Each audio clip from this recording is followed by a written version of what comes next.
Ladies and gentlemen, this is the 12th and final round. Right hand, Golovkin steps in and down he goes again. Unbelievable. Mayweather makes him pay.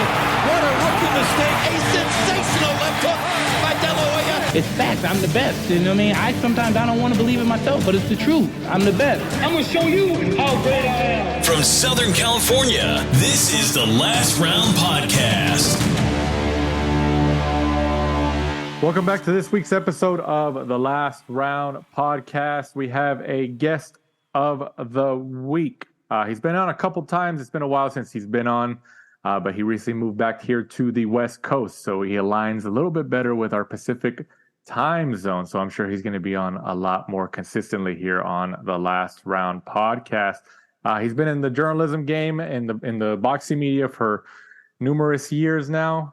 You've probably read one of his stories at least once in your life because he's very, very busy and he definitely has a passion for writing. He's a member of the Boxing Writers Association of America and also a member of the Ring Ratings panel and recently retired of the United States Marine Corps. So congratulations on that. And then he's also the founder of his new website, Fights Around the World, which is the URL is fightsatw.com. Abraham Gonzalez returns to the Last Round. Thank you for joining us, Abe. Thank you for that intro, man. I appreciate it. Thank you for having me again here. And let's get this thing cracking. Let's get back in it, man. Like I said, welcome back to California, sunny California, man. Welcome back. Jumping straight back into it, fight reviews this past Saturday, the 23rd of March from the Sheffield Arena in Sheffield on DAZN. Dalton Smith remains undefeated at 16-0 with the fifth round KO over Jose Chon Zapeda. This was for the vacant WBC silver super lightweight title. Zapeda takes the fifth loss of his career. Abe, what do you think about Zapeda? You think he's kind of done it until the wheels have fallen off now? What's your take? Yeah, so before the fight, I thought he was gatekeeper status. Although he may have been fighting that term, he definitely was gatekeeper status. When he got into the fight initially, that first round, I was like, all right, well, he might still have a little something on the fastball, but afterwards, it just seemed like he was a tick or two late on his reaction time. And that was costing him and getting hit, counterpunched. And then it was over after that. So I think that he really needs to consider maybe hanging up the gloves unless he wants to continue to be I hate to say it, like this, but a stepping stone for young guys coming up. And what about Dalton Smith? Where do you think this win ranks in his career so far, and where does he go from here? So this is a good win for Dalton Smith. There's a lot of people like rushing this guy, saying, this guy is it, this, that, third. I just want to pump the brakes a little bit on Dalton Smith. All right. A lot of things that he got away with against Zapeda that he probably won't get away with against next level guys. Yes, Zapeda fought former champions and all that. But he was, he had delay reaction and he wasn't the best version of himself. Dalton Smith, was being a little lazy on his defense when he was stepping back, had his hands down. Zapeda exposed that a little bit, but he wasn't quick enough or young enough to be able to capitalize off of that. So, there was just little things here and there on Dalton Smith. I think he's solid. Let's just pump the brakes on him being the next Ali, right? So let's, but he's solid. He's solid, and I definitely want to see his next fight. Let's just not put too much pressure on him by making this win more than what it needs to be. Mike, what'd you think about the matchup? I thought it was a good win. I thought, Zapeda started well the first two rounds, and then Dalton Smith kind of grew into it in the third, fourth, and obviously stopped him in the fifth. Good win for someone like him facing Zapeda, three-time world challenger. Probably should have been a world champion, right? He probably beat Jose Zapeda. He beat himself. Should probably beat Jose Ramirez if Ramirez wasn't fighting in his backyard. So, good win for him. He's just kind of like, where do you go from here next? You know, obviously he picked up the highly decorated WBC silver, which we all like. So it's high up in the rankings. I could see him facing someone like a Sandor Martin next, someone else who's got a good record, probably a good matchup for him. Like Abe said, it's kind of strange because I think he has kind of started slowly, even though people do talk about him, especially in the UK, you know, very well. Probably not so much over here, maybe a little more so now, especially in California, because we all know like how good Jose Zapeda is. But yeah, I think he could maybe even stay at kind of like European level, because obviously everyone in the UK is talking about him fighting Adam Azim. It looks like that fight's probably not going to go ahead because boxers don't want to put him in there because, you know, Dalton Smith's just a lot more well-rounded, a lot more experienced than Adam Azim, who's more potential, more of a prospect at the minute. So it's kind of interesting, you know, which way they decide to push him. Are they going to go to that kind of world challenger level and then kind of work their way up because, you know, they've got that ranking now with the WBC silver? Or are they going to take maybe a step back? Because even though it's a mandated fight, it's kind of like, well, why are you even looking at fighting a prospect? Why are you looking at picking up the British and European level when you've just faced Jose Zapeda, who's highly ranked, and you're picking up these belts? So it's interesting to see which way Matchroom push him. Abe, you know, with Dalton Smith obviously being under the DAZN banner essentially and fighting at 140 pounds, and DAZN with their partnerships, Matchroom, Golden Boy, have a pretty good stable between 135 and 140, especially at 140 now. And especially since Golden Boy has added Jose Ramirez, Arnold Barboza, they got Ryan there and all that stuff. How likely do you think it is that, like Mike said right now, Sandor Martin might be a good next matchup for somebody like Dalton Smith, but what do you think is the likelihood that Dalton Smith could get a bigger name fight with somebody like our Barboza, Ramirez, or even a Ryan, just because they're all under the DAZN banner? You know, there's a strategic matchmaking here, you know, and DAZN's going to be like, hey, Golden Boy, Matchroom, figure it out. Put these guys together. This guy's undefeated, you know, put up against somebody like Ryan.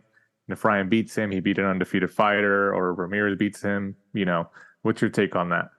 Yeah, I think that they're not going to go that route that fast. I think that eventually they'll go and get the bigger names, but I think that they stay with what Mike was talking about, kind of like domestic, names and stuff like that. And Sandor Martin would be a good fight. I was told that he's going to fight likely Devin Haney after April. So I don't know. I think that with him, I think we'll see him with a lesser name, or maybe a younger guy, maybe a Jojo Diaz. I don't know, somebody like that. Go ahead, Mike. I've got a name we could throw into the mix. Someone who's kind of on the last couple of performances seems to be coming down the hill. I think Dalton Smith would be a good matchup for Dalton Smith and someone that's worked with Eddie Hearn before, Regis Prograis. Oh. Yeah. Okay. You've got the name recognition. You've got kind of similar to Zapeda. You can be like, okay, he's a former world champion. He looked pretty bad against Haney. He looked bad against, was it Zarilla? And I think Daniel Zarilla. Yeah. Yes, I think Dalton Smith, I think that would be a good matchup for him. No, that is a good matchup. And you bring up Regis Prograis. Would you be surprised if they actually finally do the super pass marinated Ramirez versus Prograis now? Jose Ramirez? Yeah. It's on the notes, isn't it? They just announced he's fighting Rances Bartholomew. Yeah. That's what I'm saying. In the future. In the immediate future, because Rances is on the way out, and they'll probably have to do Jose Ramirez again by the end of the year. Why not? Right? Why not do it? I can see that. They bring Regis back to get like a win under his belt to get back in the winning column, and then if Ramirez wins against Rances, then they're like, oh, hey, they're both coming off wins. By the end of the year, they match him up. Yep. You don't see that, Mike? Oh, you stumped him. But I don't know. Golden Boy have just signed him, so I can see they probably want to get him Like the Francis Bartholomew fight might be a decent fight, but he's absolutely terrible to watch. He just stinks out every single fight. Unless Jose Ramirez goes there and smokes him, I don't see that being a good showcase for him. But the Regis Prograis fight, maybe. I think Regis is going to be one of those guys who's, kind of knows he's on his way out. Just the biggest fights he can get, the biggest paydays, like we all would, I guess. But that's a pretty decent payday against Jose Ramirez, I would think. Yeah, it could be a decent fight. I like Prograis. Ramirez is pretty good fighter as well. But Regis and Adrian Broner, how long was that talked about? Yeah, that's true. Yeah, I think. Yeah, I like where your mind was going with that, Abe, because I could see that. I think there is possible exploration of that. I'm sure they've touched on it and they're, on their wall of fights, like, hey, this is the pathway and all that. I think it just depends on Ramirez. Obviously, if he wins against Francis and then, he looked good and he's kind of back with the confidence and all that, and, he fights again or something and he wins. I think it just depends on him because the ball is going to be in his court because he has more of the stock. And if he has, rumblings of fighting like a bigger name at 140 or even a Ryan or, then he's obviously going to take that route. But I could see Regis definitely being a possibility by the end of the year. But also keep in mind that if I'm not mistaken, the Jose Ramirez fight's at 147. Oh, is it? Oh, okay. That's what I heard. I'm not certain. Have they announced the weights? I don't think they have they? No. I read it on ESPN. They had their press conference tomorrow is their press conference. Okay, so it is this week. Regis is still with Matchroom, right? Yes. Yeah, he has a partnership deal with his promotion, Rougarou Promotions. But yeah, so I could see it where maybe they, Regis and Jose Ramirez do like a catch weight situation. Like 145. Regis is a big guy too already. I mean, I think he'd be fine with like, oh yeah, I don't have to make 140. Like, yeah, you're right. Even if Ramirez is fighting at 147 or some type of catch weight for this next fight, I think the Regis fight is still on the table. Like they'll fight at a catch weight probably. Yeah. No, I can definitely see that. Yeah, that's interesting. Also on this card, Sandy Ryan gets the victory over Terry Harper. This was for the WBO welterweight title. And also James Flint gets the unanimous decision win and gives the first ever defeat to Campbell Hatton, the son of the legendary Ricky the Hitman Hatton. This was for the British Central Area Super Lightweight title. Let me start with the Brit on this Campbell Hatton. Mike, what did you think about this matchup? I think you could see it happening. Campbell just wasn't really maturing like we thought, after 14 fights. And, it's obviously always going to be hard when you've got that popularity and that fan base from your father. Look at like Chris Eubank Jr., Conor Benn and all those guys. You kind of like judged like harshly, I guess. Everyone's like, oh, he's the next coming of Ricky Hatton. You're like, it's probably not going to be because he doesn't need it as much. His father's already rich. He's not got that drive and determination like his dad had. But, it was a really good fight, back and forth fight. And if, Central Area or even British level is his level, he doesn't even need to fight. So to get to that level is still good. It's an achievement. What do you think about the fight, Abe? Yeah, I mean, honestly, that's probably the best thing that could have happened to him, right? Him getting that loss. And then he's got some decisions to make, whether he, sometimes folks are, especially with a situation like that where, father is big name, like they need that loss to kind of wake them up or to give them a decision point, whether to go left or right, red pill, blue pill type situation. So I think that he's got some stuff to think about. And if he's going to take it seriously moving forward, then I think that we see him maybe bring on some different folks to get him prepared. And then we'll see what he looks like from there. But I think that he's got some decisions to make. But like Mike said, man, it's hard because, if your dad's got dough and he's got the popularity and, he might be a recipient of some of that as well. Like, look at Chavez Jr., right? I mean, that's a prime example. And when he lost, things kind of went downhill from there. So sometimes you just need this moment in life and in your boxing career. And I think that for him, he's just going to have to make a decision and see what's up.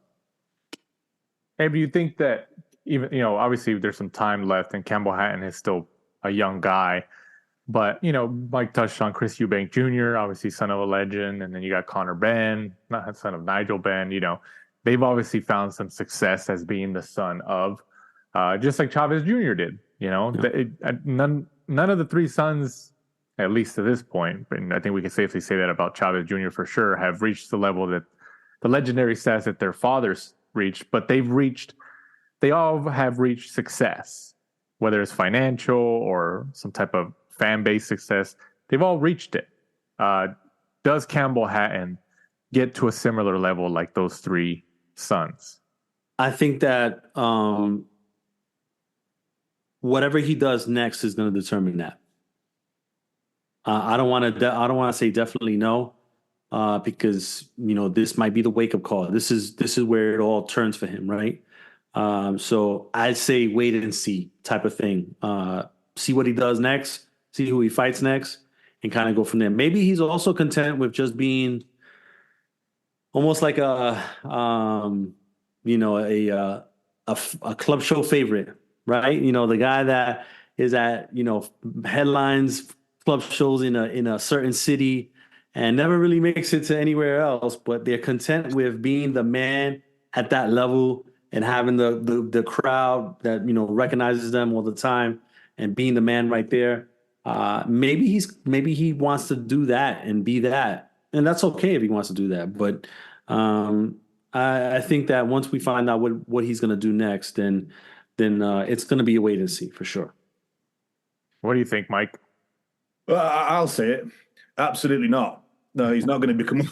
He's not going to become a world champion unless something drastically happens overnight, like they take him away and do like they did to who's the opponent in Rocky, the Russian guy, where they just link him up to the machines and create a monster.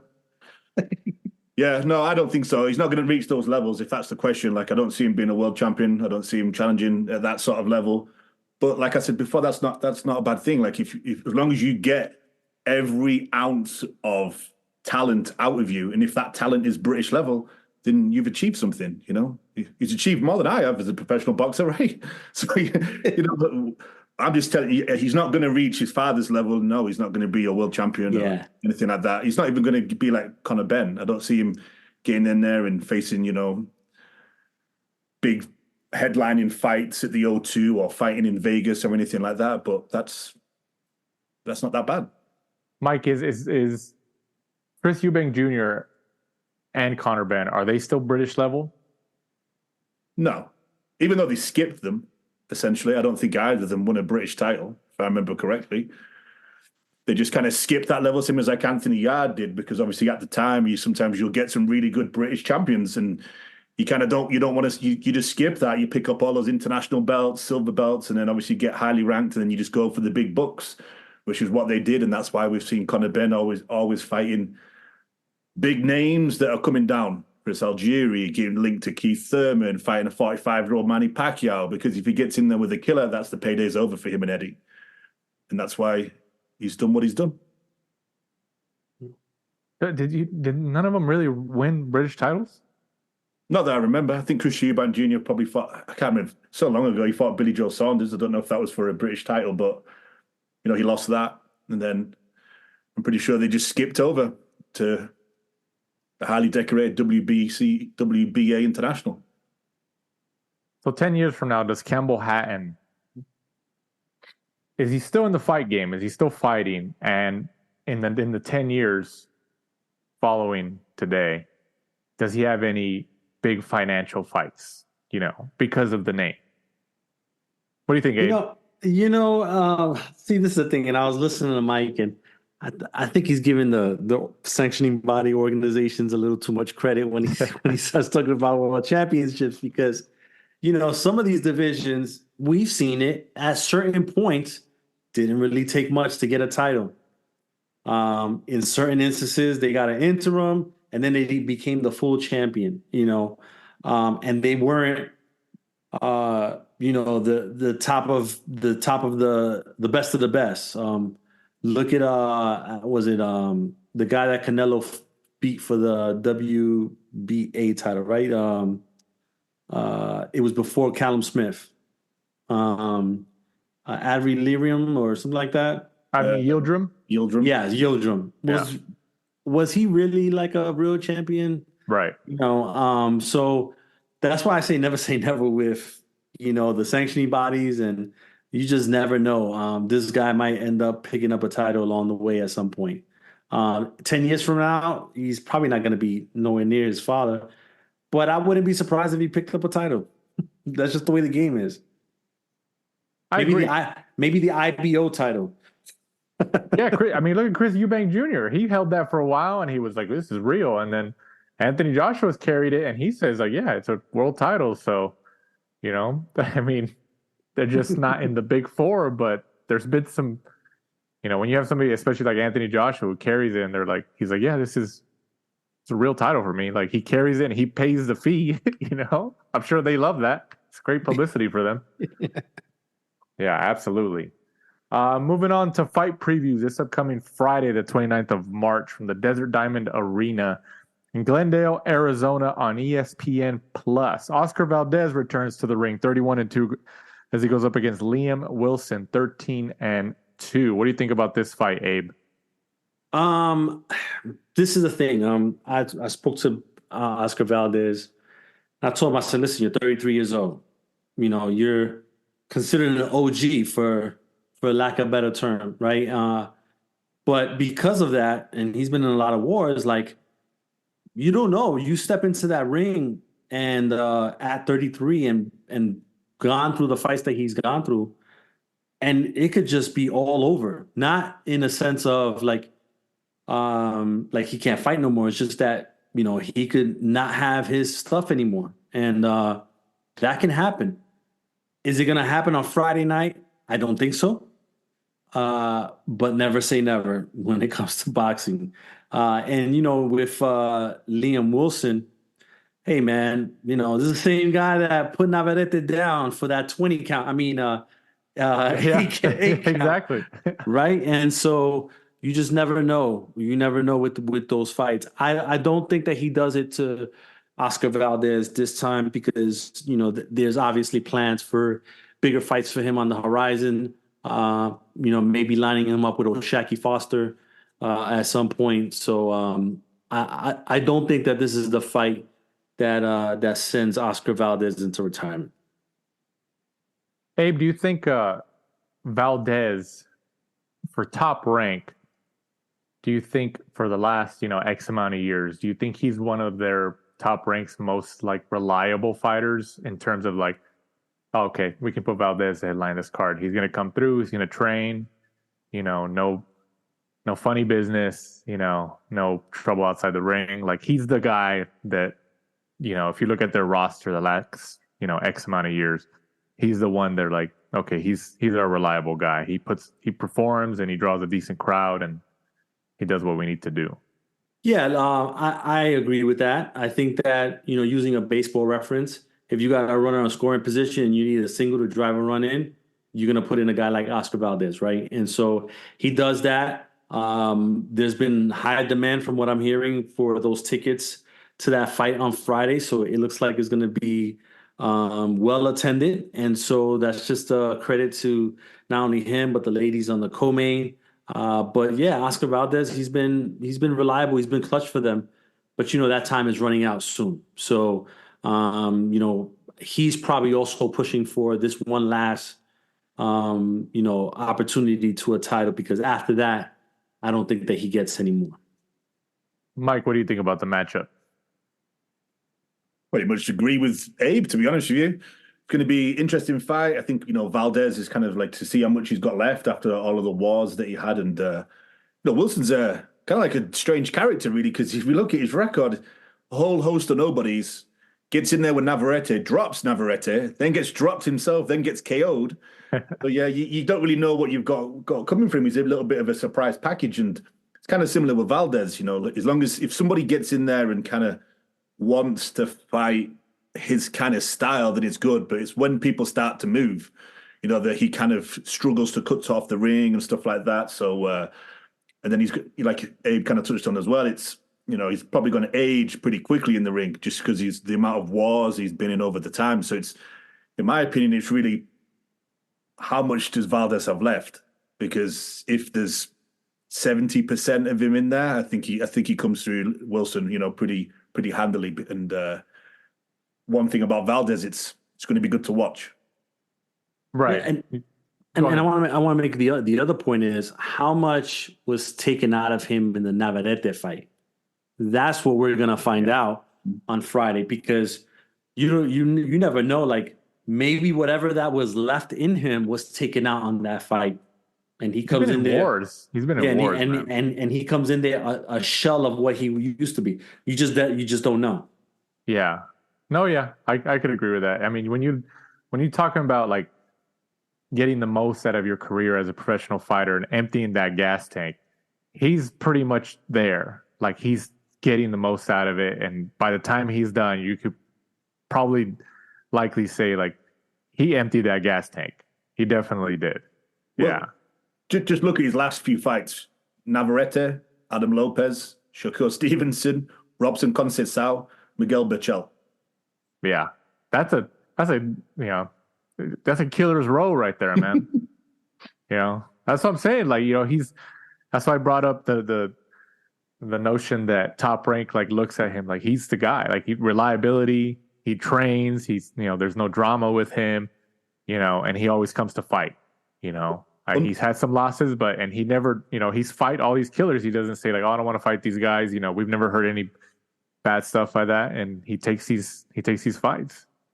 Underrated Gabe, because he's not a mouthpiece. He doesn't really promote. What's that? Underrated what? Just an underrated fighter altogether, Valdez, because he doesn't really promote. He doesn't really talk trash. Yeah, I think so. But he is, I think with him is a little different. I think people respect him a lot because he carries himself like an adult, like a grown man. Always gives everybody the time of day. You just don't find that a lot. So people aren't like, oh, well, he doesn't do this and this. They kind of give him a pass for that because he's a class act, if that makes sense.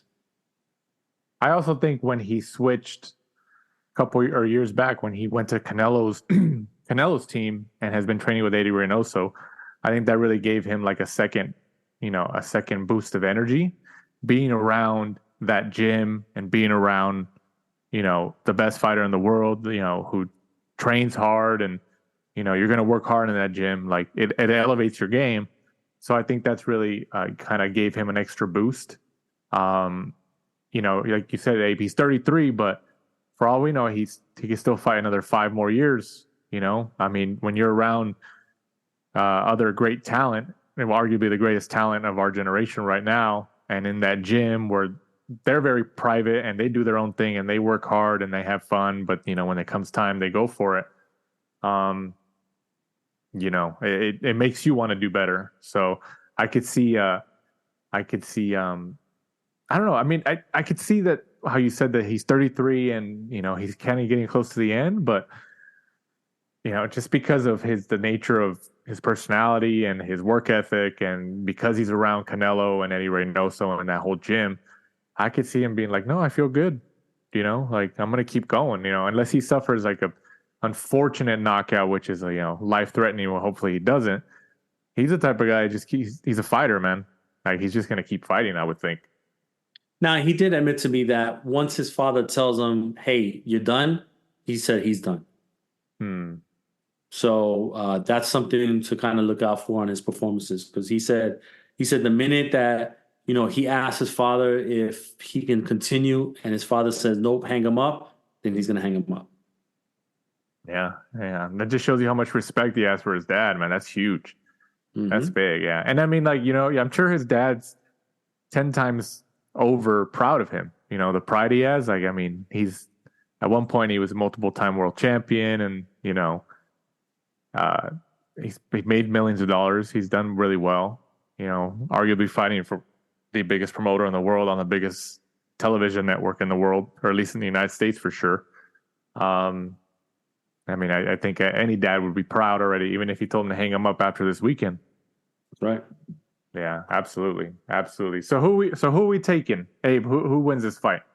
I'm taking Valdez by decision. Mike. Valdez late stoppage. Like 11?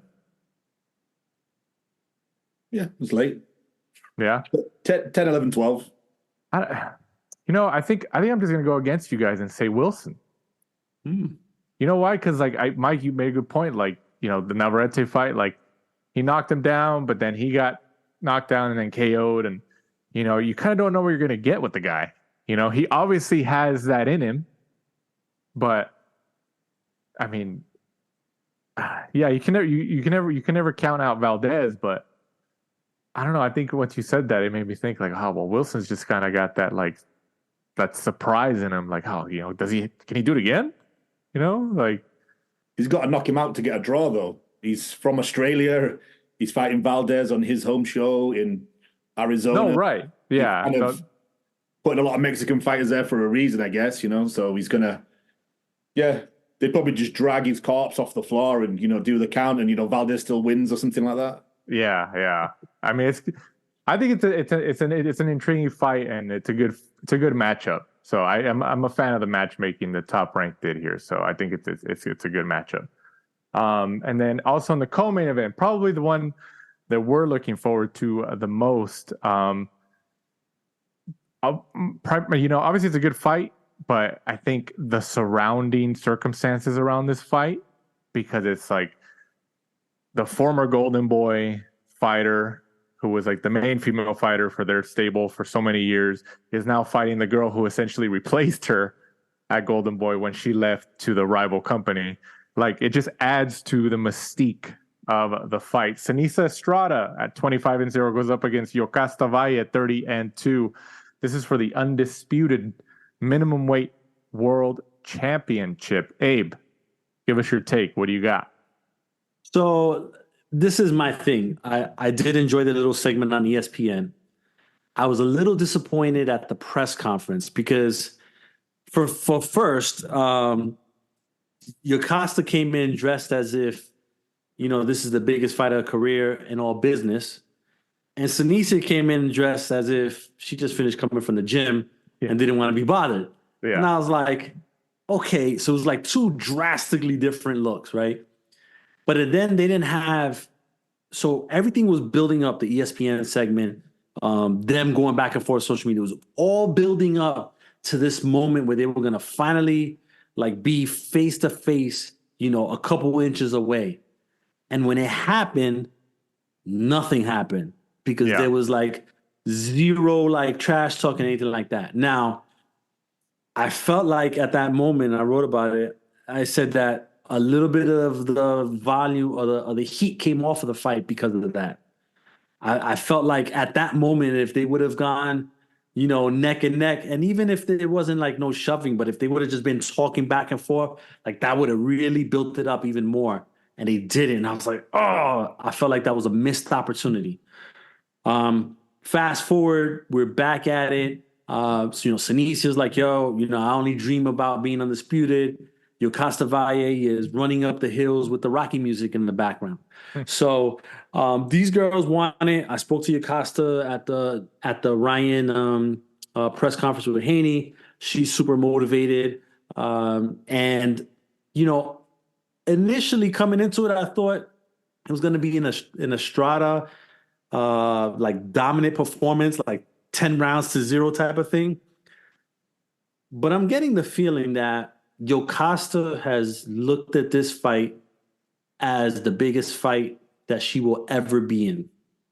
And when you approach something like this with that mindset, it makes you go into another gear. And I think that we may see Yoka Valle add another gear against Seniesa Estrada. Now, that doesn't mean we're going to get a knockout. That just means that I think that the 10-round decision is going to be that much closer. She's going to go in there and give it her all, and it might surprise Seniesa a little bit. And Seniesa might end up maybe doing a little more boxing from the outside, sticking and moving type of thing. If she gets into like close range and doesn't like what she's getting back. So I think it's a really good fight. It's going to be a close decision fight. Obviously, I think Estrada's going to win it. But I wouldn't be surprised if Yoka Valle won it. Do you think, Abe, that one or the other is underestimating either side? I don't think that they underestimating it. Either one of them are. I just think that I don't know. I don't know if Seniesa is taking Yoka as serious as Yoka's taking Seniesa. I can see that. She might be a little too confident in what she got going on, and I haven't seen Seniesa do any media either on the lead up. I haven't seen anything on her, right? And so she's been training, obviously, and stuff. I don't know. I just feel like the sense that I'm getting is that Seniesa might be just a little more confident or overconfident, I should say. And, maybe that's what works for her, right? But, her last fight, she didn't look that great, and she had hurt her hand and all that other stuff. So I don't know. I wouldn't be surprised if there was a surprise. What do you think, Mike? It's really hard to tell because Valle's not really fought anybody that we really know. A lot of her fights have been over in foreign countries like Puerto Rico or Dominican Republic or somewhere, like a majority. Costa Rica, I think. Is it Costa Rica? Sorry. Okay. The only common opponent they have is Tina, and I may pronounce this wrong, Ruperek, I believe. And Valle lost to her, and then Seniesa Estrada literally beat her 10 rounds to none. So if that gives you kind of like any sort of inkling of who's going to win, you'd say maybe Seniesa Estrada due to the common opponents, but obviously styles make fights, so it could be slightly different. Seniesa Estrada is beatable because she kind of like wings her shots quite a lot. They're not straight punches. But I've always liked to watch her. I think she's very stylish. She gets in there. She understands, obviously, she's not a heavy puncher, so she kind of needs to win the fans over in a different way, and she's very stylish. You can tell she's been on the show, and she's was a big fan of Roy Jones Jr., and you can kind of see that in the way that she boxes. It's really hard to pick just because Valle's never really fought anybody. Neither of them are big punchers. Seniesa Estrada has more knockouts than Valle does. I think it's like 9-4, but she has more fights. I'm going to go with Estrada. I like watching her. And I think she wins, and it's obviously going to go to points because all women's fights go to points. Do you think what Abe said that Estrada might be overconfident because she has in the last couple of years, you have noticed a sense of a gain in confidence in her personality. Like she has had it, especially since she left Golden Boy. You've noticed there's a difference there. Do you think that she's overconfident for this fight? Like she's just like, oh yeah, I'm so much more talented than Valle. This is going to be a cakewalk for me, and people think it's going to be a good fight because it's undisputed. But then, quite a lot of the time, that over brash confidence is actually insecurity. Right. That's what I'm saying. Like Abe made a good point right there because she's right. I mean, any boxing fan, obviously hardcore boxing fans, have seen that there's a change in her personality. She's become a lot more confident. I think that may be just to sell due to the fact that. You think so? I don't think it's a sell, man. I think she really feels it. If it was anything, I would say it's the opposite. I would say maybe she's insecure. Golden Boy didn't want to sign her. She's then kind of gone the other way. Like I said, it's a lot of people who, what did they say? Like the loudest person in the room is actually the most insecure person in the room. And that's why that's the sort of thing that maybe it is to either sell fights or, maybe deep down she's not as secure as she, needs to be, or. And then she goes the opposite way, and like I am, and goes around and is brash and stuff like that. But if I would say she's never been beaten, so maybe she is, quietly confident is the best way to go about it. Kind of like Abe said about Oscar Valdez, very professional, quietly confident, and look at the type of career he's had. But only she would know. Would probably be the right answer to tell you, Danny. Is it insecurity? Is it she is just that confident, Or is it just a front she puts on to sell tickets? I think she is confident. And I think a portion has to do with the whole Golden Boy split. Whatever happened behind the scenes. Obviously, we saw reports that Golden Boy just chose not to resign her, and then she went with Top Rank, and so whatever happened with that split, I think people get when there's a split like that between relationships in boxing, especially, and whether it's manager or trainer or promotional and fighter and all that, sometimes you leave with a bad taste in your mouth. Just it's natural.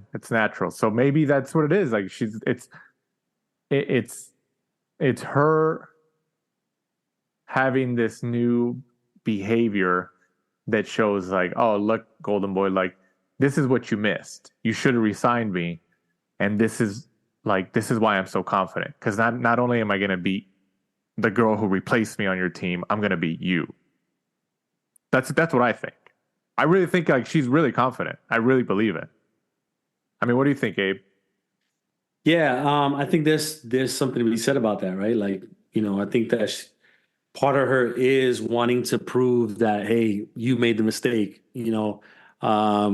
and so, but that could also be, by her trying to prove that point, that could play against her if like she a downfall. And that could cost her the fight. So definitely want to see how that plays out. But it's a good matchup. I like it. Let's do it.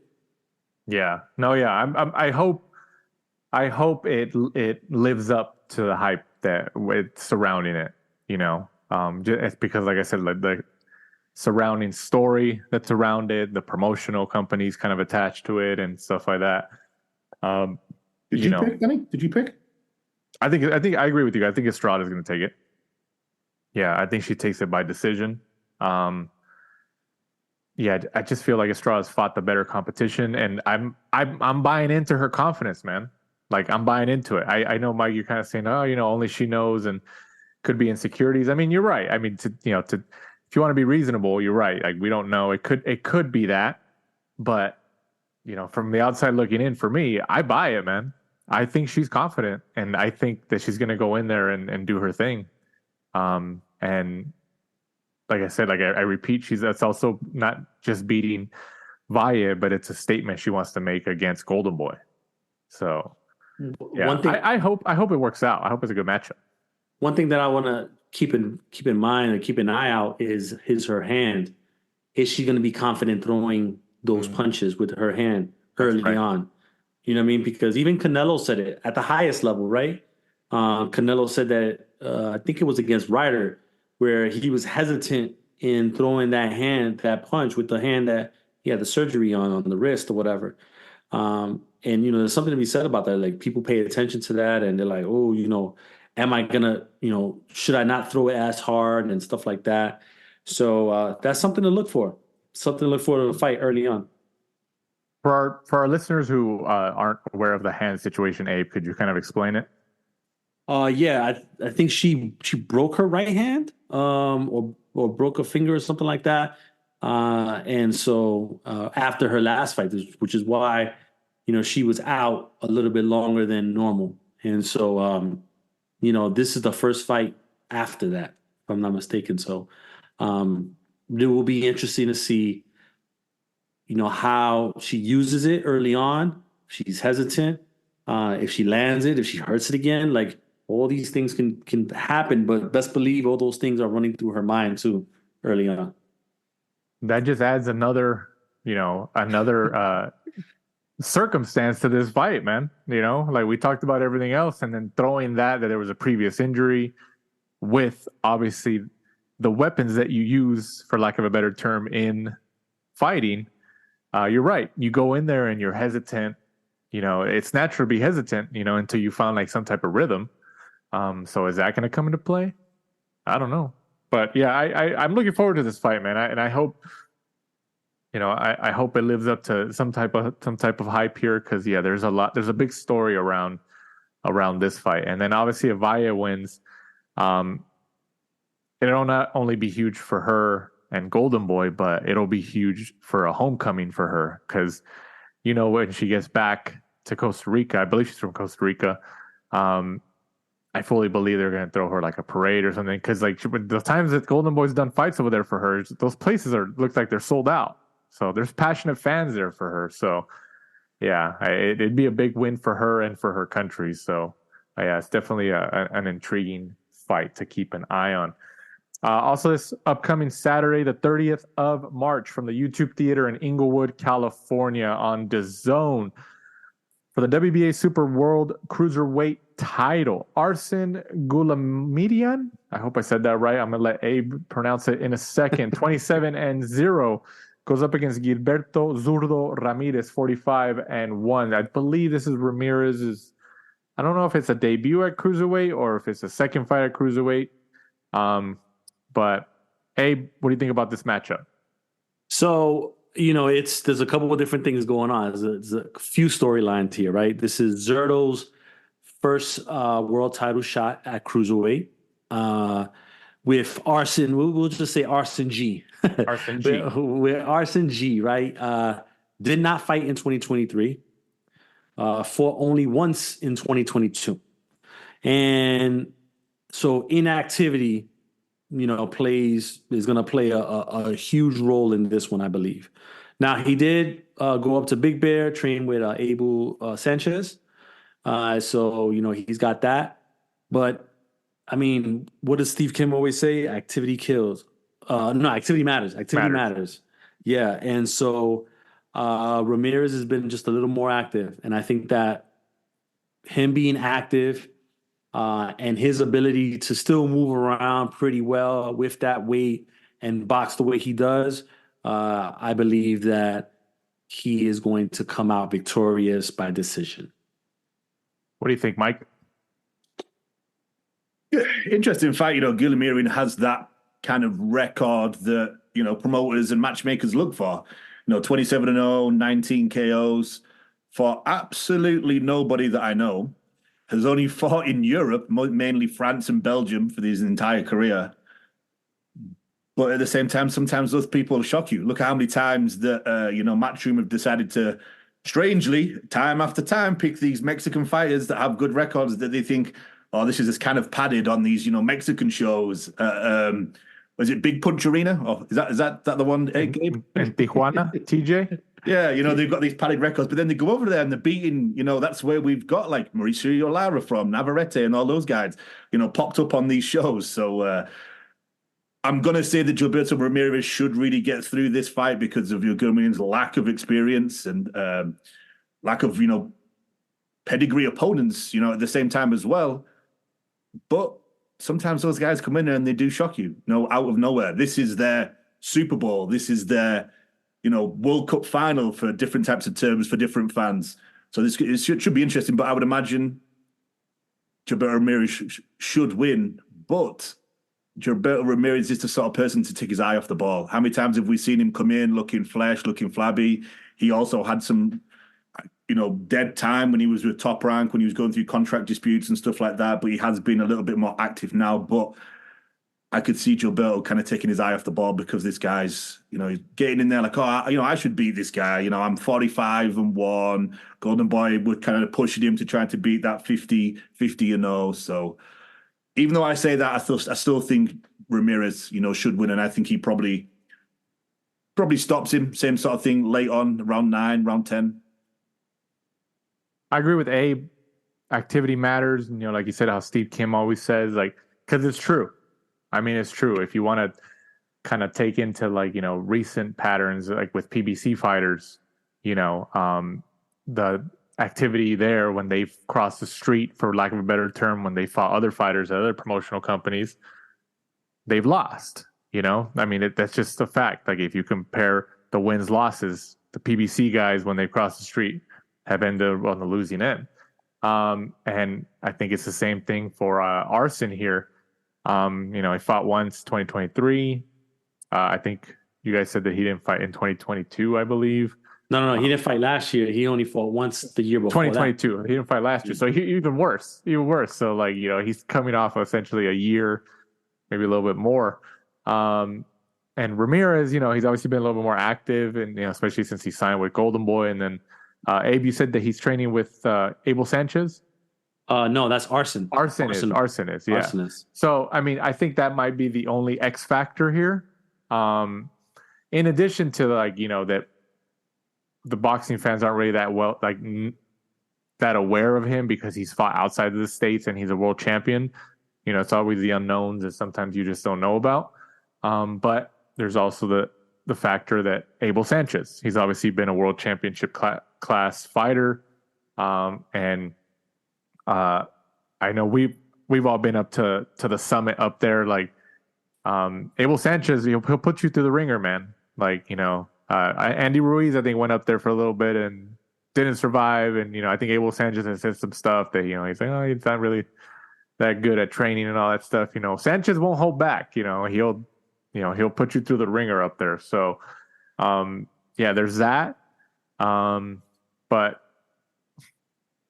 Abe, have we heard anything, any rumblings behind the scenes from your side? Anything about?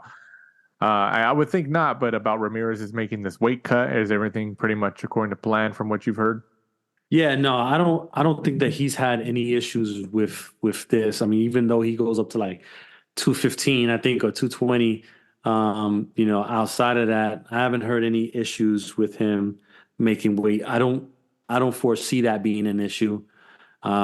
You know, he was making 175, man. So, yeah, I mean, you know, even when he was over on the Gabe Rosado, I think it was like 187 or something like that. I don't see it as being an issue with the weight. I think that Zurdo is going to be probably in the best shape that he's been in as of late, because he knows that there's a lot riding on this, you know, for him especially. So, him and Golden Boy. So he needs to make it happen. Go ahead, Mike. Goulamirian's been WBA either normal or WBA super champion since 2018. Oh, wow. I mean, how many fights has he had since 2018, Mike? Do you have the box rec pulled up? Yes, sir. 1, 2, 3, 4. This will be his 6th. So 6 fights since 2018. I mean, that's not. I think we all know that cruiserweight hasn't been the sexiest division in years in the sport of boxing. But 6 fights since 2018? I mean, I know we had COVID and the pandemic, so obviously that fell into place, but that's why this fight is important for Zurdo, right? Because he instantly brings credibility to that division. That's true. Yeah. I mean, essentially, I think it's hard to dispute that he becomes the moneymaker, right? You know, even without a title. Yeah. Abe, let me ask you this. Like, because, you know, Gilberto Ramirez he's a big guy. You know, he started fighting like at 168 and 175 and, you know, came over, like, was over 20 pounds in one of his last couple fights. And now he's at cruiserweight. Because cruiserweight isn't the sexiest division in boxing, if Ramirez wins this fight, do you think there's a plan in place for Golden Boy, as long as Ramirez is on board, which they've probably already talked to him, where they say, hey, you know what? Let's just go to heavyweight. We can strategically maneuver you there. You know, there's smaller guys there where you could probably have a shot, and we can try to make something work there and get you a pretty big payday. Do you think that's a possibility and a pathway? I think they'll try to unify first in cruiserweight. But I wouldn't be surprised if, you know, they grab the low-hanging fruit, which is Bridgerweight, and just grab that, right? You know, and maybe even doing a situation where he's the champion at cruiserweight and he, you know, he requests to fight for the Bridgerweight title at the same time, type of thing. So, what do you think, Mike? Sorry, I was going to ask a different question. Oh, go ahead. Sorry. Okay, so if he wins this, right, he'll be 2-weight world champion. 46-1. Give me his best wins. 47 fights. Notable wins. Gabe, you got 3 seconds. 1, 2, 3, let's go. Oh, come on, man! Nah, I can't do it. Well, you got it in front of you, right, Mike? Who do you think? I'm struggling even with box rec up. Joe Smith Jr.? Yeah. I don't know. Maybe Joe Smith? I don't know. But you know what? Let's moving beyond that though. Like, there's a fight that there's a few fights there on cruiserweight that are entertaining. Could be entertaining. You got the Chris Billam-Smith fight. Let me see, Badu Jack. I don't know if he's still fighting or whatever. Yeah. There's some, Maris Breedis, J.O. Pataya. Oh, yeah. J.O. Pataya is there. So there's some Marcus Brown. Didn't he beat Marcus Brown already? Yeah. I think he did, yeah. Yeah, so Marcus Brown, he's cruiserweight now, so there could be a rematch in that. But first Mexican cruiserweight champion? Yes, I think that's going to be true. Yeah, I just thought of it because of obviously Andy Ruiz was the first, Mexican heavyweight champion. So I just wondered if that had ever been a Mexican cruiserweight champion. Yeah, no, I don't think so. I think I heard somebody mention that too. I think, like Abe said, and it's a very good point, that if Zurdo wins, especially if he wins and he gets one of the major world titles here with the WBA Super, he becomes the instant moneymaker in that division. And all those guys we mentioned, Breidis, Jayo Pataya, and all those guys, I mean, I'm pretty sure they would explore that fight like, oh yeah, I can make a bigger payday with this guy because he's more well known. Oh no, I'm gonna tell you right now. Best believe that if he wins the title and Jayo Pataya, gets a strap. I think he has a strap, but he doesn't. If he gets a strap, Turkey a la Sheik, he's gonna do that fight. Yeah, Gilberto Ramirez and Jayo Pataya. Oh, he'll do that. He did Bivol Ramirez over there. Yeah. No, he'll do that one because he liked the way Opataya's last fight went. Yeah, he'll do that one. Yeah, I can definitely see that. Yeah, so yeah, so we're all going with Ramirez. I'm going with Ramirez. Decision. Right? Mike? Yeah, late stoppage. I think Ramirez just kind of like grinds him down. It's going to be too big. Just imagine how much he'll come in weighing on fight night. Yeah, that's going to be interesting. In the co-main event and in the return of Alexis Rocha, 23-2, goes up against Frederick Lawson, 30-4. This is Rocha's. Is it his first or second fight since the loss to Santillan? It's the second fight, isn't it? Second, I believe. Right? Yeah. I thought it was first fight back, right? Wait, hold on. Is it? Yeah, box right. First fight. Okay. First fight. Yeah, since losing. So it's the first fight since he lost to Santillan in Inglewood, California. I believe it was the same arena. The top ranks Giovanni Santillan, who I believe is now rumored to return sometime in May. So he's coming back in the next 60 days or so as well. What do you think about this fight, Abe? Obviously this should be a bounce back for Rocha. Bounce back fight for Rocha. He'll probably stop him middle to the late rounds. He'll stop him. I just at one point I really was convinced that Rocha was ready for Terrence Crawford. See, I think me and Mike talked about it. I never thought he was ready, man. Like, I mean, well, at least ready to do that type of fight. Not necessarily say to win, but like he was at a point where like he had earned that right to fight Terrence Crawford, right? But that knockout loss, that set him back a little bit. Yeah. This is the thing though. Golden Boy's smart. They're going to keep their guys at 147 active or whoever they have, Rocha specifically, because if Terrence Crawford, he's going to fight for the junior middleweight title, but if any of those belts start kind of leaving his waist, right, you want to have these guys positioned for a title. Yeah. So, Alexis Rocha could end up fighting some European dude for one of the titles. He'll be a welterweight world title champion, right? So I think that this is just a fight to keep him busy, gain his confidence back, and have him ready for when the time comes, he could fight for a title immediately, and it'll be kind of against a lesser opponent.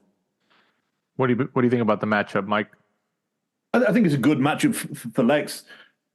The only thing I don't like is obviously in recent times, Lawson fought Virgil Ortiz. Virgil Ortiz smoked him in 50 seconds. So the problem there is you're going to get straight away they're going to compare. Like if he goes rounds and Lex stops him in the middle rounds, like Abe estimated, then everyone's going to be like, well, Virgil Ortiz smoked him in the first one. He should have got him out of there quicker. So maybe I think he would have different opponent would have been better because rightly or wrongly, everyone's going to compare him over and over again with Virgil Ortiz's stoppage, which I think we all thought was a little quick at the time. But it's good to see Lex back. Obviously, friend of the show, has been on there many times, and I think it's just get back in there, get the win, regardless of how it's done, and get back to the gym, get back to the drawing board, and just go on from there. Just try to forget about the loss, and obviously go about your career. He's still young, still got plenty of time, and hopefully soon the belts will fragment. And like Abe touched on, you never know what's going to happen. You can pick one up. Sometimes if he'd have beaten Santillan, probably would have fought for the WBO when Terrence Crawford eventually releases it against Cody Crowley, and I'm pretty sure all three of us would probably pick Lex in that fight. Yeah. And I also think that, Rocha and Santillan, Crawford, especially after he beat Spence, he was kind of holding up the division because he had all the titles. So people were like, okay, what's going to happen now? Are they going to do the rematch? Or are they going to, not do the rematch? Is Crawford going to go somewhere else? Is he going to move up and vacate all the titles? Like, he was leading the pack. So, like, because I know people said, oh, how come they haven't brought back Santillan or Rocha hasn't fought or something? I think because they were waiting, they were watching to see Golden Boy top rank. They were watching to see what happens. Like, okay, because if Crawford does something, then they can maneuver their guys. So, and now that, it seems like there's a better understanding of what Crawford's going to do or what his future holds.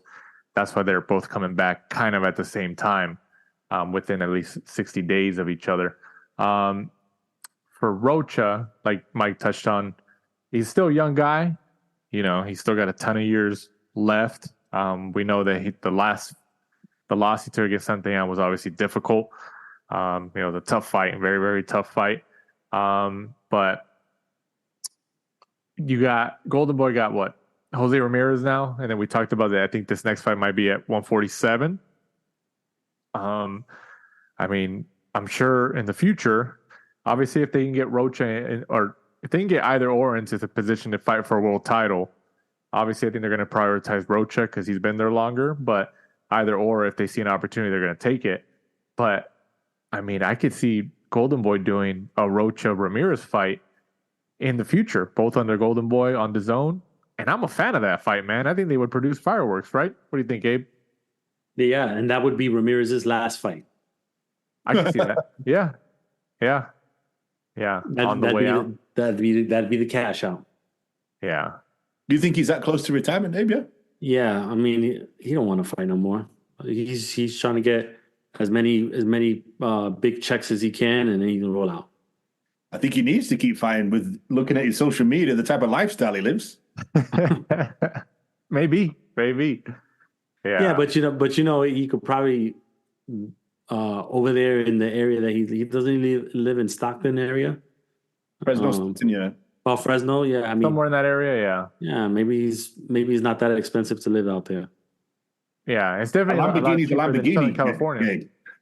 Huh? A Lamborghini is a Lamborghini. I think it's the same price in Southern California as it is in Northern California. That's true. Yeah. I've got one more before we move on, Danny.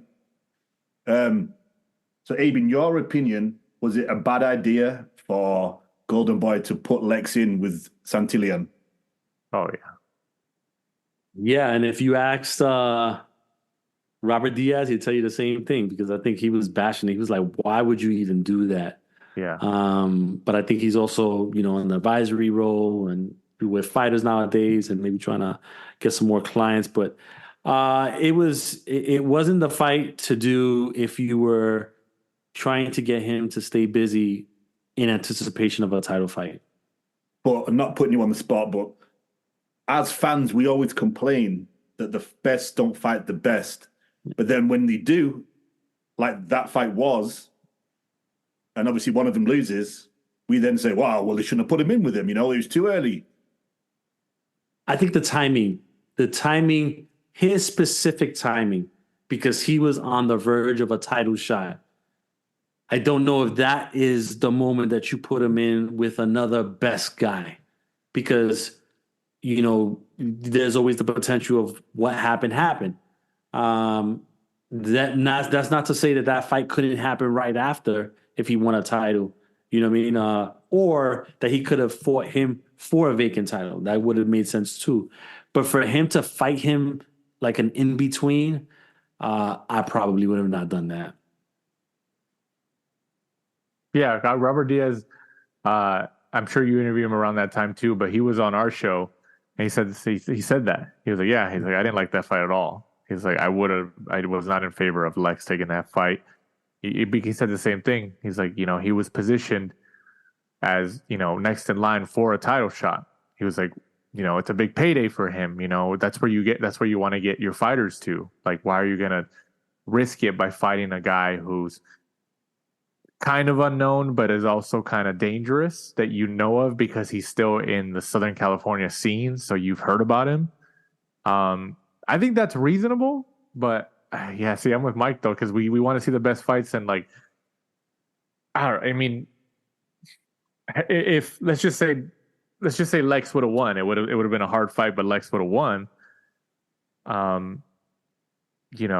Wouldn't he still be in the same spot where, Crawford, they had to wait for Crawford and Spence, and it's been so long. And I don't know. I guess there's arguments for both sides, when you're looking at, more of the financial side for the fighter, like, hey, here's the difference between the payday if you don't fight this guy and if you fight this other guy, win, lose, or draw. But when the fight was made, I liked the fight. I think Mike did too. It's also because both guys are Southern California guys. I think Santillan is the San Diego kid. Lex is obviously Santa Ana, Orange County. So I liked the fight because it was like a battle of Southern California. So, I was a fan of it. Obviously, Lex is a friend of the show. He's been on. So it was unfortunate to see him lose. But we've had Santillan on before here on the show, and he's a great guy too. So, if anybody got the win, we're glad to say with somebody like him, man, because he seems like a pretty good kid and a hard worker. Yeah, I mean, they could have made amends with Stanionis and gone that route, and had Lex fight him, but all that was out the window once he got knocked out. Yeah. So I don't know. I guess it's one of those things that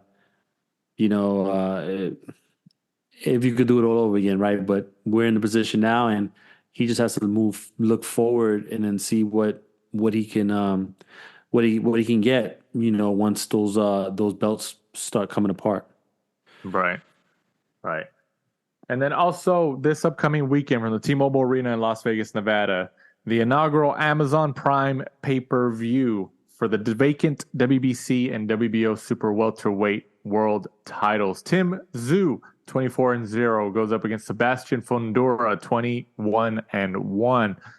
Fundora is obviously a late replacement for Keith one-time Thurman, who was the original opponent to headline this Prime pay-per-view with PBC. Before I get your take on this matchup, Abe, with this happening to Thurman, and obviously we talked about activity, he obviously hasn't been active the last several years. He gets injured. What's next for the guy? I don't think we ever see him again. I know he said that he wants to fight again and all that. I don't see it. The only way I see him come back is if you do, I hate to say this, but if you do Thurman Spence at this point, but I just don't see him. I don't see him fighting again. I think that was his opportunity, and how can you trust it? Right. What do you think about the matchup, Tszyu versus Fundora? Timber. That's what's going to happen. Tim Tszyu is going to knock out Sebastian Fundora. Probably be from a body shot, but he's going to cut that tree down and it's going to be around 7 or 8 where he's going to finish him off. I'm going to tell you right now, Tim Tszyu is peaking. The guy is confident. His personality is starting to come out more and more. He's active. He's active. This guy is the real deal. I don't care what anybody says. I still feel like Jermell Charlo ducked him because he saw with his own eyes what that looks like and was like, hell no. Yeah. I'm not fighting that guy. And so, because if you think about it, look, he went to the studio, saw Tszyu demolish, I forgot who it was, Harrison. He demolished Harrison. And then that was coming off. No, they had scheduled it, and then he had an injury. He injured his hand or whatever, right? Then after that, the Canelo fight. You know, he didn't even try to reschedule it with Tszyu. They just took the Canelo fight. Then, since from September to January, there was all the opportunity for that fight to happen, and it didn't. So, I mean, those are the facts. He didn't want to fight him. Tim Tszyu is a beast. I've always said that I said this for like the last 12 months, that I loved the matchup, if they could make it happen, of Tim Tszyu versus Terrence Crawford. I really believe that would surprise a lot of people because Tim Tszyu's got that dog in him, just like Terrence Crawford does. And I think it's a woof. I would not sleep at night waiting for that fight to happen because they both have the desire to win, and Tszyu wants to be a star, and he knows that he has to fight the biggest guys out there, and he wants all of them. So I just think we are in the Tim Tszyu era. I really believe that, and he's gonna fight Fundora. He's gonna beat him. I guess he'll fight the winner of Serhiy Bohachuk and whatever his name is, unless they do step aside. But I still think Tim Tszyu Crawford is the biggest fight that's going to happen this year. Mike, what do you think? Originally, I thought Fundora had a good chance, but then the more and more I kind of looked into it and looked at the styles, I think Tim Tszyu might be. I think it might play out pretty much like the Mendoza fight. I think Fundora might be able to keep him at range, but the problem is Fundora is a tall guy that likes to fight short. And then when he's on the inside, he's got those long levers. And those long levers take a long time to get back to your chin. So I think there's going to be a big gap in it, pretty much like what Mendoza did. At some point in the fight, Tim Tszyu will land and Fundora will be out because he just makes too many defensive mistakes. And like I said, those big long levers coming back out, and then you've got all that time and space to get it back to your chin. Yeah, he makes too many defensive mistakes, I feel, and I think Tim Tszyu probably knocks him out. And then I think, Terrence has been campaigning with the WBO to get the fight that Abe's dreaming about. He's going to move up with that rule in the WBO. He gets a shot at the 154, and it would probably, and it's going to be two belts. It'll be the WBC, WBO 154 between Tim Tszyu and Terrence Crawford, and I'm all for it. I think. With Thurman going out, I think Fundora is, in terms of a boxing aspect and from a hardcore boxing fan perspective, I think Fundora is a pretty reasonable and entertaining replacement, because he's so much taller and stuff. People are going to be like, oh, what the hell? This guy's fighting, even casual fans will be like, what the hell? Like, look at how much bigger this guy is, So in terms of like the circus around boxing, it works. It does work. But Abe, because this is the inaugural Prime pay-per-view between PBC and Prime, it was already getting criticism for having Thurman and Tszyu as the inaugural event for Amazon. And then there's been, rumblings that I know Steven Espinoza has said that PBC is completely in charge of production. They had to hire their own team and they have to do it. Whereas before, obviously, Showtime had their own, professional team and they would be doing it. And then PBC would do like the promotion. There was a partnership there, but it seems like PBC has to do all that. How do you think the event performs as the inaugural event? And how much did it affect that the Thurman got injured and was replaced? Yeah, I think that the only problem that I have is it being deemed a high quality pay-per-view event, even with Thurman. And initially they were asking $74.99 price tag. Then after Fundora replaced them, they changed it to $69.99. And that's on Amazon too. On Prime Video is $69.95, and then ppv.com at $69.99.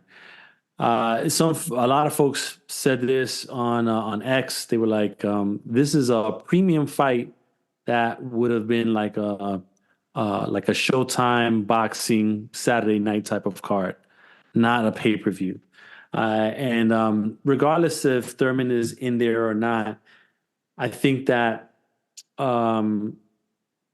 I don't know. I felt like this was an opportunity for them to maybe kind of bring the fans in a little bit, maybe not go for the gusto and charge as much as they are charging. I would have been okay with like a $49.99 type situation.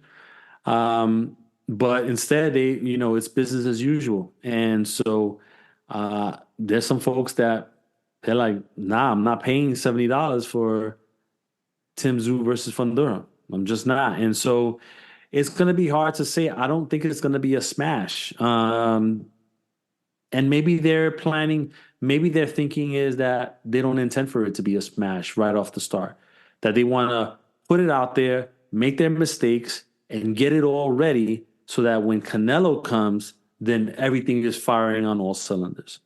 So I think that is the deal with that. So we'll see. I don't think it's going to be a box office smash, but I know the ticket sales weren't that great. But it's going to be what it is, and I think that they're going to make all the mistakes that they're going to make on that one, and then follow it up for the next one. You gave it away about maybe 2,000 tickets. Yeah, something if like you're that. a military law enforcement, there's a website where you can just pick them up, and I think I saw there's somewhere between 1,500 to 2,000 tickets on there. Yeah, I mean, I think it's just the nature of the game. Sometimes the events just don't stick. I always found it interesting that Al Heyman always went to Thurman to like kick off these partnerships with these television broadcasters. Because Thurman, if he would have been on this one, this would have been like his fifth. I don't even know, but like he was like on CBS. I think he did like the inaugural CBS fight, and then he did, I think, the inaugural Fox fight. It was always Thurman. And I've always wondered, I was like, I wonder why Al Heyman always goes to Thurman as like the guy to kick off these broadcast partnerships. It was always interesting to me. Yeah, I ain't gonna lie to you though. I was definitely interested. I think that that gloves off was done well, and that was gaining people's attention, right? And it might have spiked the pay-per-view, the anticipation for the pay-per-view a little bit. But once Thurman got hurt, and you don't have the mouthpiece, because Sebastian Fundora is a good guy, but when it comes to like doing interviews and stuff, he sucks because he has like zero personality. He gives you 1 word, 2 words, and then that's it. And so don't look for him to sell the fight. Tszyu is pretty much having to carry the promotion and sell this fight. And so, it is what it is. And when I spoke to Steven Espinoza at the Canelo press conference, he made it seem like this is going to be a product that is going to continually change within time. So it's not going to stay the same. Things are going to be added, removed, and just kind of seen. Even with the gloves off, he said that they toyed with the idea of not having a narrator. But, at the last minute, they decided to have one, but not to say that in the future there won't be one. So, I think that it's something that's going to continually evolve. And we'll see how the Canelo one goes, because that should be like all hands on deck. And so that'll give you a good indication of what the future of that partnership is going to look like. Yeah, I'm interested to see. Me and Mike have touched on this in the past since this was announced. But you know, I'm interested to see like what Amazon's language is in the partnership contract. Obviously, we're just speculating, but you know, I feel like Amazon had a lot of leverage going into this partnership with PBC. And you know, do they have an out clause? Like if they say, hey, if this doesn't perform to our expectations, we can get out at any time, you know, like, because it's possible, you know, and if that happens, and especially with a lot of these fighters from PBC in the last couple months or so, they've left PBC and went to other promoters. You know, so I do wonder on the business aspect, you know, how that pans out in the months ahead. I don't think it matters, honestly. I think that content is content, and sports content is always king. And if you could have sports content on your platform, on your streaming platform, then there's always opportunity for new subscribers. And so I think that they're okay with that. And if I had to guess, I would probably say that it's as the least amount of risk as possible that the contract has on Prime Video side. And they're probably like, hey, listen, you know, we're going to give you the platform. You guys, it's up to you to make it happen, you know. And it's likely that way. And I'm sure they chime in or they help out with different things or whatever. But I think it's more about that than anything else. Right. Yeah. Yeah. And I'm sure the Canelo Munguia fight, I would assume Amazon would be pretty happy with that, because I think that fight, when two Mexicans fight, it usually does pretty well, especially with like, you know, the West Coast fans, Arizona, Nevada, California. There's big representations there. People have barbecues and stuff like that. It's like they coordinate parties around big fights like that. So I can see Amazon, PBC, Al Heyman telling Amazon like, hey, look, we got this fight done in May. This is going to perform. So even if this initial fight event doesn't perform to your expectations, just give us a chance. In May, it's going to blow. It's going to make up for this one. Oh yeah, the May fight is a blockbuster. I mean, yeah. I know people don't want, you know, they want the Benavidez fight. Yes, everybody does. But this is going to be a blockbuster for the reason that Jaime Munguia and what he represents, right? He's from Tijuana. People rock with him. Regular people rock with him, right? Like he's one of us type of guy, right? And that says a lot. Now, Canelo is the superstar. He's always going to be kind of like the guy, right? But Munguia's got that, you know, humble, I'm a guy of the people type of thing going, and people connect to that. And I think that this fight is going to do really well. Yeah. Yeah. So I'm definitely looking forward to that. So we're all picking Tszyu, right? Makes sense. Makes sense. In the co-main event, Rolly Romero, 15-1, goes up against Isaac Cruz, 25-2-1 for the WBA Super Lightweight Championship of the World. What do you think about this fight, Abe? The which one? I'm sorry. Rolly Romero, Isaac Cruz. Yeah. Oh, Rolly. You know what? Believe it or not, this is going to be probably the most entertaining fight, because I really believe that somebody's going to get knocked out. You have Rolly, who has pop, and he has size. Isaac Cruz has more of the boxing skill, but is the smaller guy coming up. And so, but he's shorter, you know, has an established chin, a little bit of smart IQ. So it'll be interesting to see how that plays out.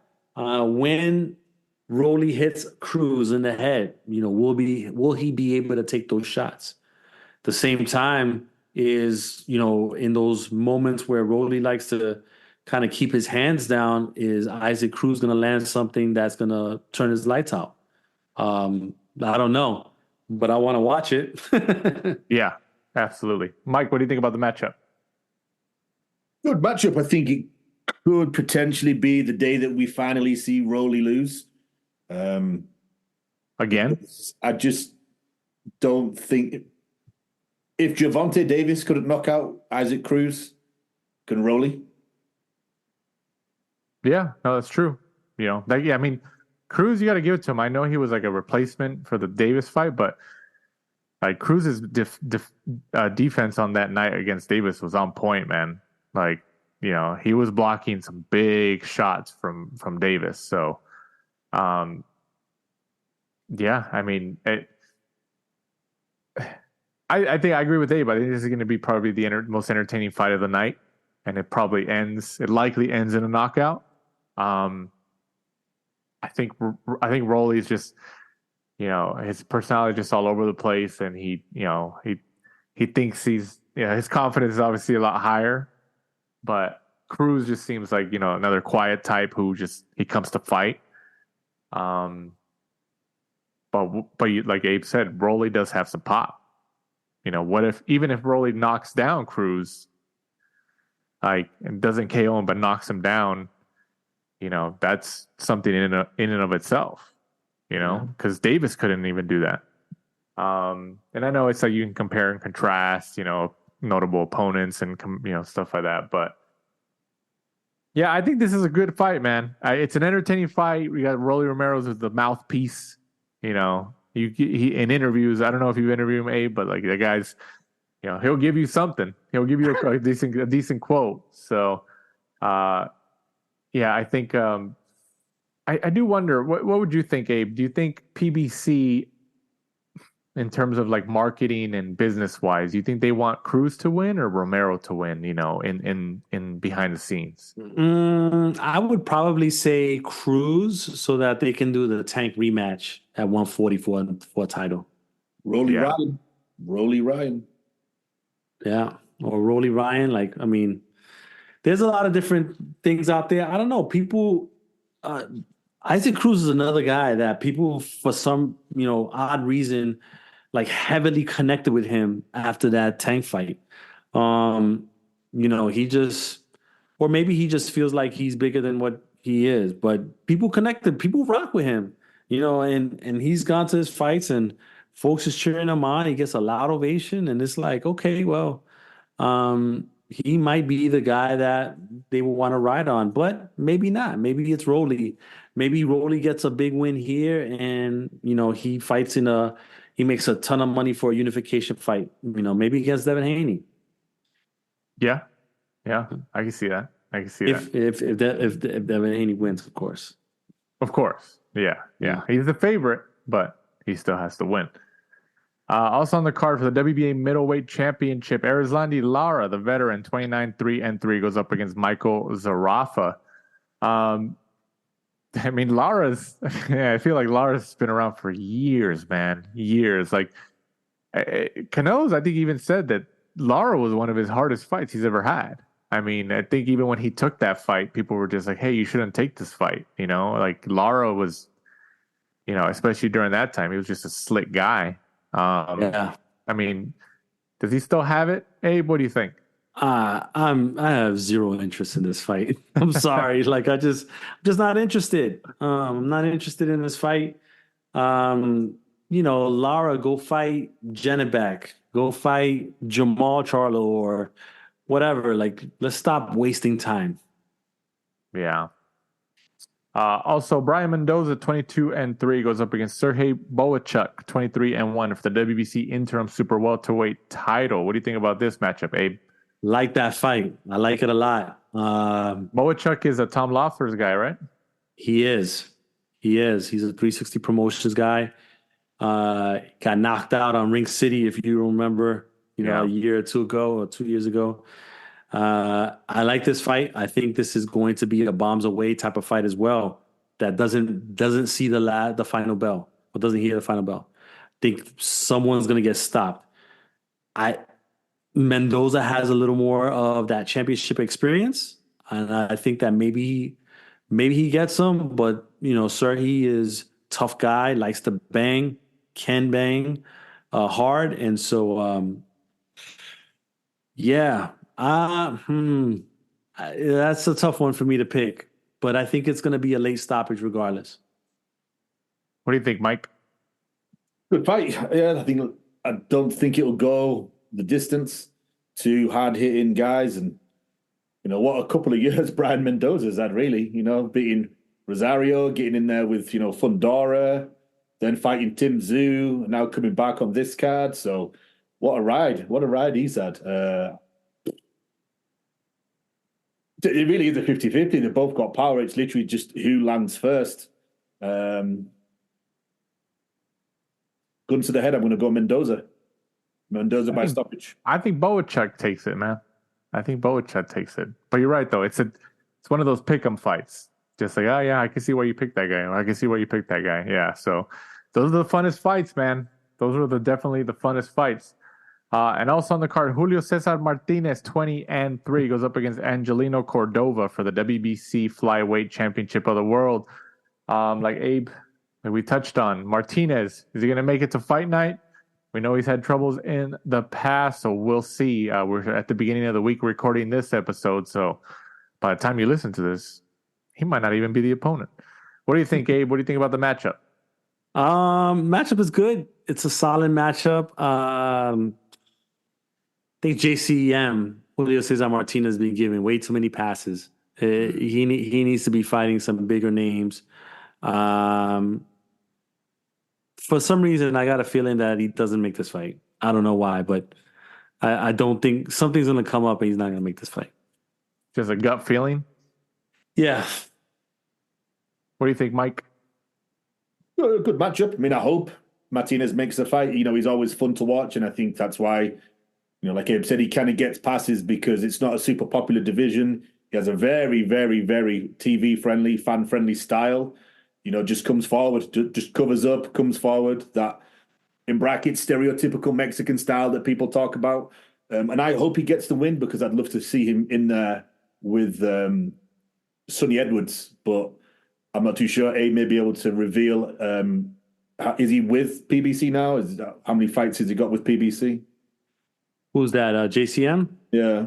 Yeah, I don't know. And that's the whole thing. Like, I don't know what that situation is like. Sounds messy. But I'm gonna tell you right now, not to ignore that, but Angelino Cordova, who he's fighting, for those that don't remember, he's the one that beat Angel Tito Acosta on that Golden Boy card. Mm-hmm. And he is no slouch at all, and he's gonna bring it. The Venezuelan, 28 years old, he goes by the Hurricane. And so this is a good fight for him because he's catching a JCM that a lot of times isn't focused. And if that happens on Saturday night, we may be seeing a new champion. Absolutely.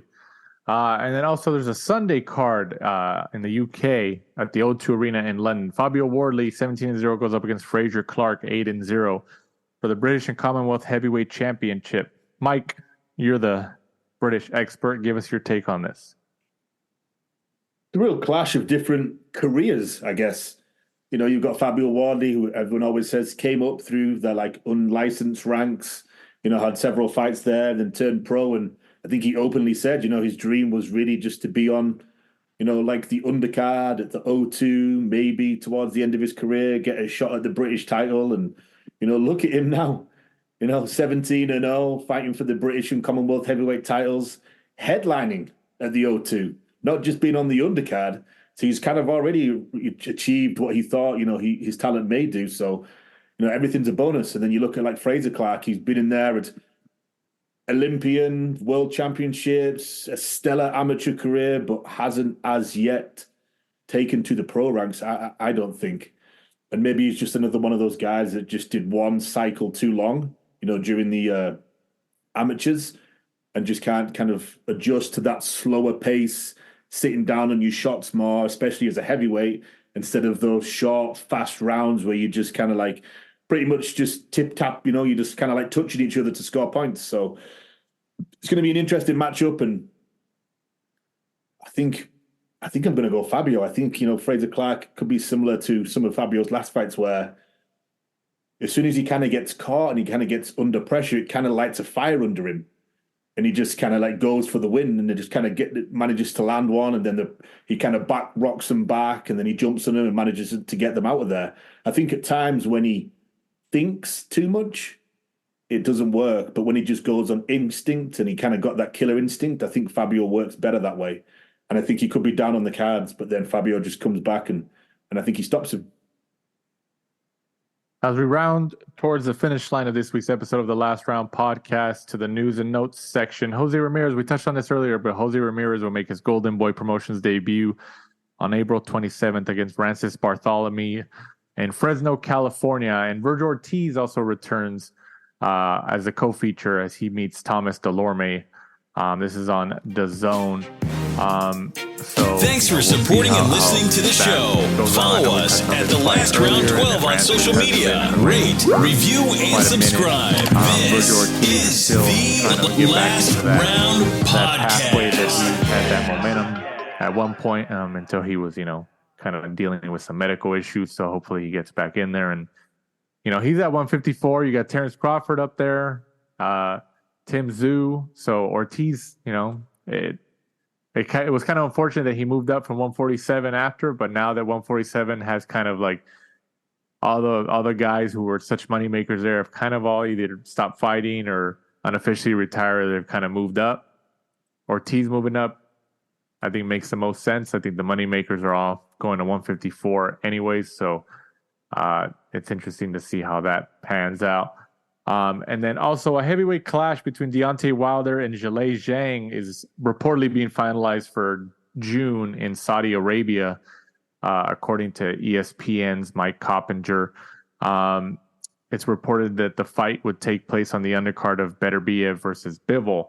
What do you think about that news, Abe? Yeah, and to add to that, they're reporting Filip Hrgović versus Daniel Dubois. So this is going to be the match room, against Queensberry, 5-on-5 or whatever the case may be. I wrote a story today, and I was talking about this. Turki Al-Ashik is pretty much doing a unofficial heavyweight tournament, if you really look at it, because he's got a loser's bracket and a winner's bracket. Yeah. Wilder lost to Joseph Parker, Zhang lost to Joseph Parker, so he's matching them two up. Hrgović beat whatever his name was, and Daniel Dubois beat Jarrell Miller. Now he's matching them two up. And so a lot of that going on. I do like the Zhang-Wilder fight. It's pretty much like a crossroads, right? Yeah. But it's a dangerous fight for Zhang because Zhang tends to be squared up a lot. Not squared up, but, he kind of is right in front of his opponent at times. And that lines up perfectly for Deontay Wilder. Now, is Deontay Wilder still capable of putting it together and throwing that right hand down the middle without the fear of getting hit with a counter shot or overhand left by Zhang? I don't know. And that's the part that, is definitely intriguing for that matchup. And then Hrgović and Daniel Dubois, it is what it is. Daniel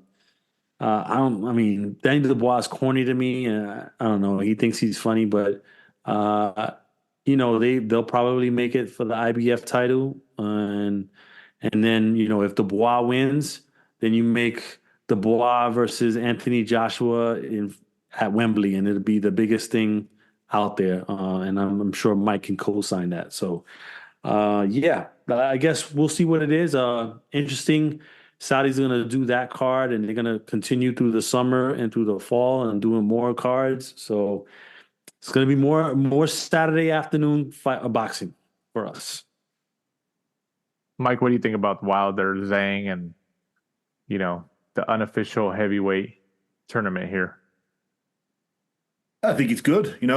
It just sucks that obviously, a lot of them are in Saudi Arabia, so we can't go as fans, to watch them. But it's good that we've got someone with an unlimited pot of money that's making these fights that we've all wanted to see, instead of, having them marinade or getting them too late in their careers. He has, a silly amount of money that he can make them whenever he goddamn well likes, which is good for us.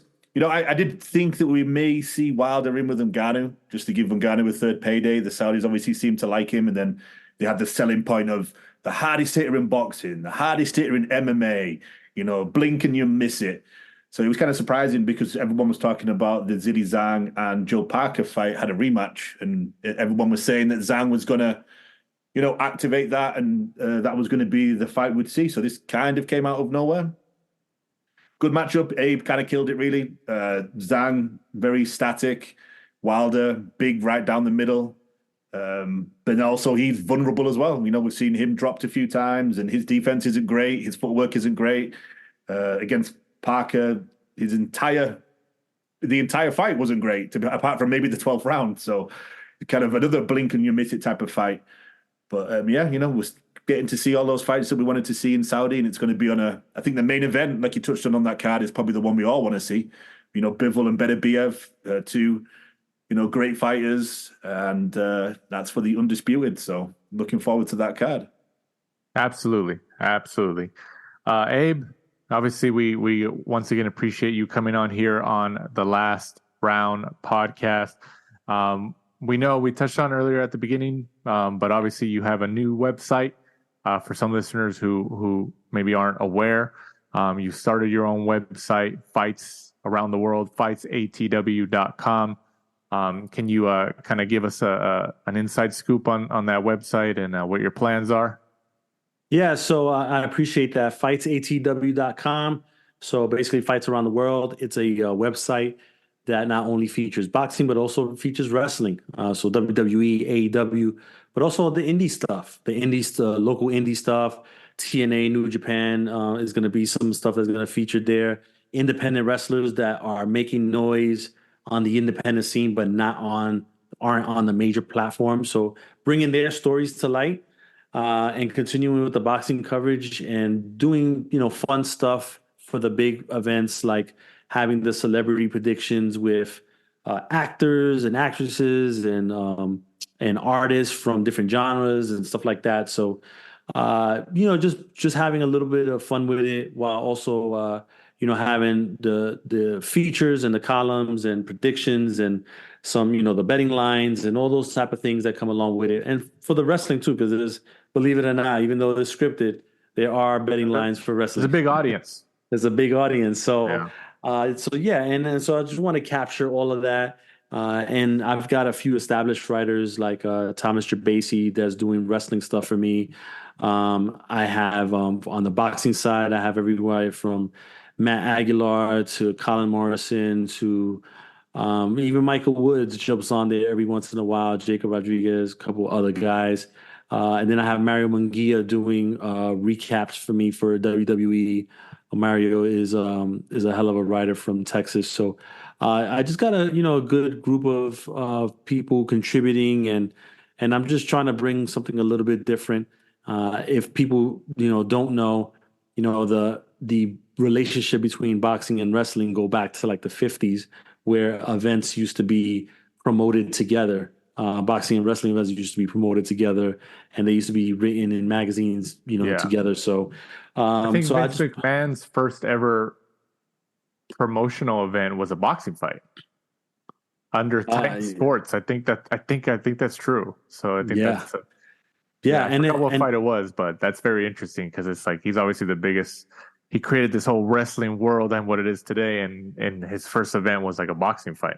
Yeah, and Muhammad Ali got his whole style from Adrian Adonis, who told him, you need to be doing, the talking and the brash and all that.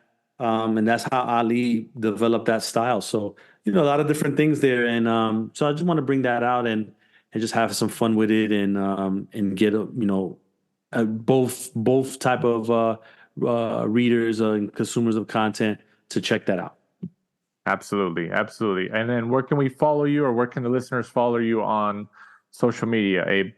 At Abe G718. That's ABE G718. And that's on X, formerly Twitter, and on Instagram. And Mike, as we cross the finish line here, go ahead and let them know where they can find us and follow us. We are at The Last Round 12 on Instagram and Twitter. And be sure to join us next week to one of our favorites, Diego Pacheco against Sean McCallum, and Richardson Hitchens against Gustavo Daniel Lemos from the Fontainebleau, Las Vegas. in Las Vegas. So for our guest of the week, the founder and chief editor-in-chief from Fights ATW. Is it Fights ATW or Fight ATW? Fights ATW. Fights with an S. FightsATW.com. Abraham Gonzalez. For my co-host Michael Shepard, I'm Danny Z. This is The Last Round. Thanks for supporting and listening to the show. Follow us at The Last Round 12 on social media. Rate, review, and subscribe. This is The Last Round Podcast.